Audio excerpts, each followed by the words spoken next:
I was screaming out to God that I knew I was dying. And I kept saying, God, I'm dying. I'm dying. Angie was on the phone with her husband, who was out of town as a deadly tornado began blowing their home apart all around her.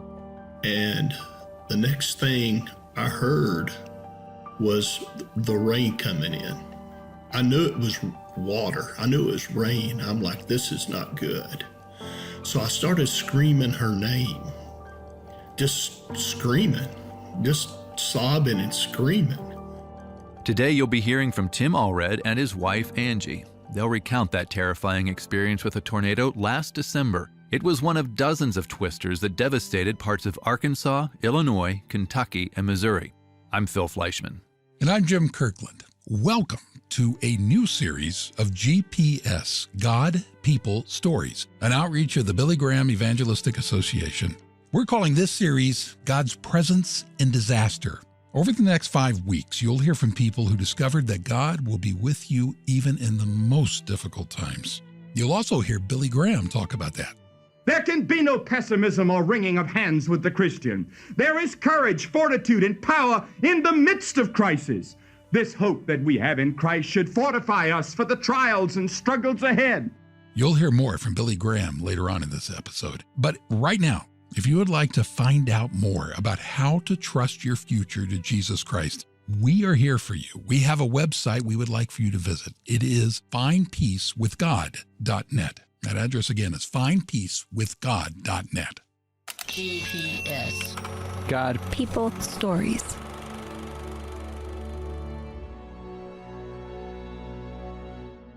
I moved up to Illinois for work, and Angie was working at the Village. Now, the Village is what we call in the South City Hall. That was 4 years ago when Tim and Angie met. And that's the place you had to go to get hooked up for utilities. And so she was at the front desk, and I saw her for the first time, and I have to say it was the most beautiful sight that I have ever seen. And we've been together 3 years now, and it's been the best 3 years of my life. Tim is in the fiber optic business, and Angie now works in the city hall of their new hometown, Benton, Kentucky. Tim still makes weekly trips back to Illinois for his work. Both Tim and Angie grew up in areas where tornadoes were not uncommon. However, neither family had ever experienced or been impacted by a twister. So tornadoes to me growing up, my mom was very scared of tornadoes. So I tried to always be not afraid around my girls growing up. We did have a basement, so it was always safe. We never have experienced any bad tornado damage. I've never been in any bad storms.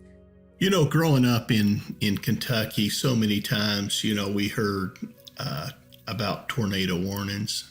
And I remember even as a kid, I remember one time distinctly, my grandparents lived a couple of houses down now, and they had a basement. And I remember as a kid, my mom and my dad was in the bathroom shaving. I'll never forget this. He was in there shaving, and she says, "We're going to Mom and Dad's. They're calling for a tornado." He said, "Okay." He just kept on shaving. She says, "Are you going to come?" He's like, "No." So nothing happened. And that's kind of what I was used to in Kentucky. They would call for something and nothing ever happened. Friday, December 10th, 2021, Tim was out of town for work. And Tim and Angie's history with false alarms regarding tornadoes gave them a sense of comfort that there really wasn't anything to worry about with the storm headed Angie's way. Her daughter, though, thought a little differently. My daughter kept begging me to come to her house because she was very scared of the tornadoes. And I just said, "Michaela, I'm going to go home and I'll be fine." I said, "There's a better chance for me winning the lottery than by me getting blown away by a tornado," was my last words to her, that night. Angie and I were on the phone because she was watching the weather forecast. And she was not worried about it. She felt safe. Tim and Angie stayed on the phone that night while keeping up with the local news in Kentucky. A little after 9 o'clock, the weather took a turn for the worse.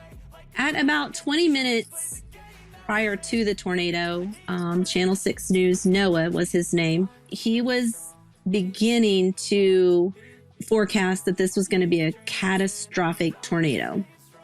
Well, I hadn't really ever heard that forecast before as a catastrophic tornado. So I was thinking, well, he's telling you to get a motorcycle helmet, get a mattress, cover your head, try to protect your head, that a lot of people are, killed by the flying debris. So I went upstairs, I got a couple extra pillows and extra blankets, and I thought, it's going to be okay.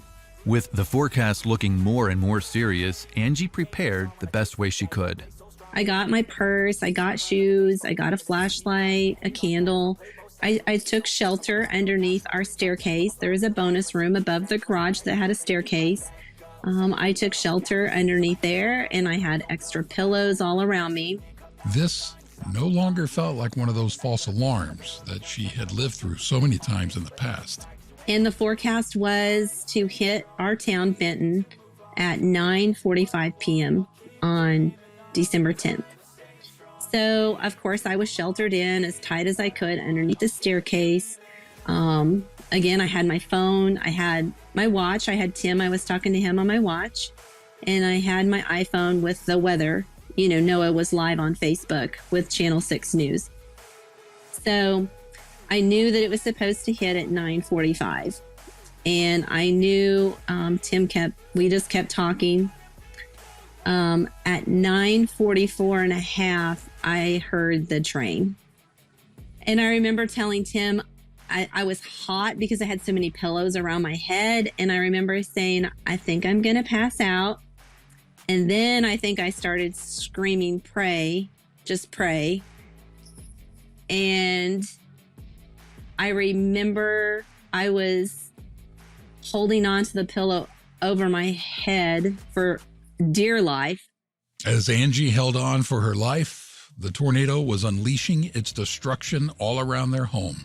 Knowing there was nothing she could do to save herself, Angie began to cry out to the only one who could help her. I was screaming out to God that I knew I was dying. I kept saying, God, I'm dying. I'm dying.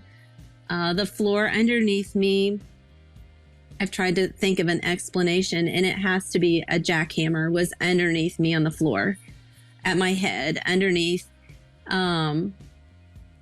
And I remember crying out to God about 3 or 4 times saying that I was dying. I knew I was dying. At that moment, that's the most closest near-death experience I've ever had.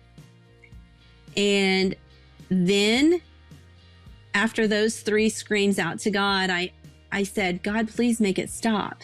Please make it stop.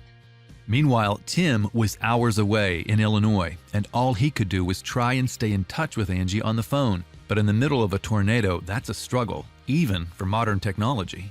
She was talking to me on her Apple Watch.